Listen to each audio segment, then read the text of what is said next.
This is Route 67, CR. Colorado Route 67. Where my future cabin's gonna be. My future cabin will be here. We just passed a thing called Sugar Creek Road. And now you're looking into Are you really woods. talking about this to get to the house up here? Yeah. Are you really? I think you are. I think you are, aren't you? You're really gonna buy a house up here, and you are giving me the address. No. Okay, here we go. We're headed towards Rocky Mountain National Park, and it's snowing. So what do we do when it snows? We go into the mountains deeper. It's very beautiful in the trees, and the road isn't frozen yet. The other kicker is our hotel is on the other side of the park. I don't know what you're talking about, Jack. So, I mean, there's no way we could have predicted this. Snow in the mountains, that's crazy. We also spent an hour looking for dinner, about an hour eating dinner, about an hour extra in the zoo. I should have been here about 4 o'clock in the afternoon. So, as snow starts to pile in our car, we find a sign right at the gate to the national park. It says Route 34 to Grand Lake is closed for the season. and our hotel's in Grand Lake. And the only road between where we are and Grand Lake is 34. Well, that's interesting. Pretty sure there's a female moose.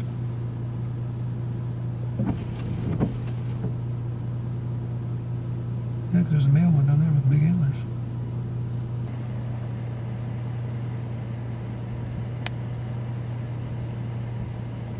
Wait a second, where's my moose call? In the back seat. I've never had a chance to use it on moose before.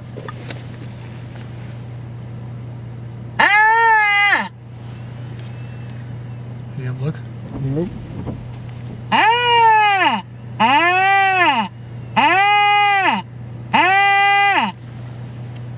They're looking now. Alone, singing this song, driving in a winter wonderland. It is sliding, I don't have any traction. I don't know what I'm supposed to do. When we hit the snowbank, it'll be action. And then digging out is going to be a zoo. Well, folks, here we are driving to our death yet again. Well, folks, we are right here at the Highway 24. 24 bridge in Colorado. near Minturn, Colorado, I think. Is that the road? I don't know where we are. Yeah. We're out in the middle of nowhere. We're in the middle of death. Okay, here we are at the Arches National Park in Utah, outside of Moab. And it's a pretty cool park. There's like absolutely nobody here. There's tons of people all over the park, but nobody's actually in this area at the Pine Tree Arch, which Pine I Tree don't know Arch, why yeah, they very call it remote. that. Maybe because it's got this set of pine trees right here. We're just all by ourselves right now, which is really kind of cool. Actually, you can put me in the shot. Oh, I'm falling down the arch. If any of you at home think that's an accident, you're No, it is an accident. in for a surprise. What was that? I couldn't sink down to get it to. We are currently exiting the Arches National Park area near the Pine Tree Arch, which is at the very end, isn't it, of the trail? Right, Silent Sam? Oh, it's at the very end. Can't go any further unless you walk, Right. which we didn't walk very far, maybe half Well, a we mile. walked maybe a mile or so back in there. It's not a mile. Shh, tell the people on TV it's a mile, all right? I'm not going to lie to television. But you can just tell them it's a mile, okay? They'll be more impressed. A round trip, maybe. All right? Stop cutting off my head. So Yeah, why don't you keep up? I am keeping up. So, we have been to all the national parks in Utah and Colorado and trying to tell you people where to go back in Nashville. And Arches is definitely a highlight, I would say. This is a good place to go, right, Jack? Oh, yeah, it's great. And also there's some other places, such as Capitol Reef, which is probably our absolute favorite, I would say. What else? Well, what was the Glen Canyon? Bryce Canyon. Glen Canyon, though, was not a national Glen park, Canyon but yet it was National very Recreation beautiful. Area, that is an awesome place to visit, yeah. I'd say Capitol Reef #1 and that #2.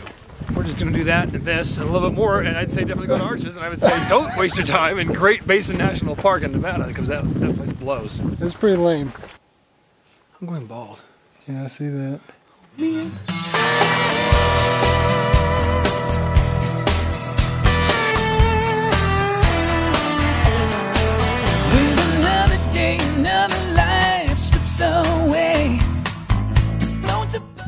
Oh, it's cold out here.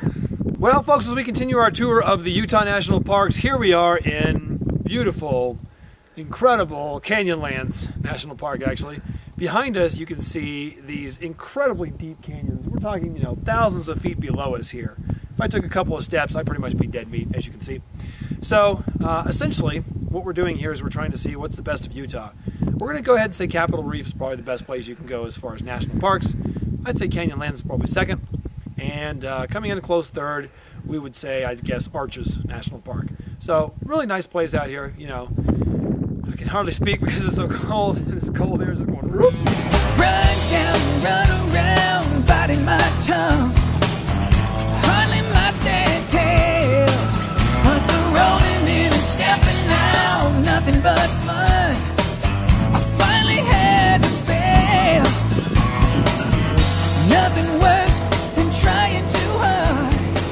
This ain't the school's first. So our next quest was to go off-roading 2 miles in our rental car that was not made to go off-roading, in search of an alleged location where there are dinosaur tracks preserved in the sandstone that are 150 million years old. I hope Budget doesn't see this. Okay, folks, right now we're in a very extraordinarily remote part of Utah, and what we have found here beneath us is a dinosaur track. This is actually the Allosaurus. This was a pretty large animal, of course. If you actually took this footprint right here, that's been here for 150 million years, this would probably be about a size 25 shoe or so for a human being, so this is very large. The Allosaurus was a meat eater, so if this thing were here right now, it would definitely be a predator. It would take us down pretty quickly. It's a good thing it's not. In this vicinity over here, these tracks are more round. They're basically circular, kind of like the feet of an elephant, but much, much bigger. These are the Camarasaurus tracks. These animals were plant eaters, so they wouldn't hurt us if they were here right now, but these were 18-ton creatures, so these were absolutely massive, towering creatures. Just imagine one that's hundreds of feet long, 50 feet high. It's like a building, pretty much. All right, folks, now we are in search of the legendary lost town of Castlegate, Utah. And Castlegate was an area where there was major mining going back in the 1920s, 1910s, even the late 1800s. You can see that the mining industry is still very strong here to this day. This is a carbon plant over here. Still a lot of coal in the area. So we're going to try to find the cemetery.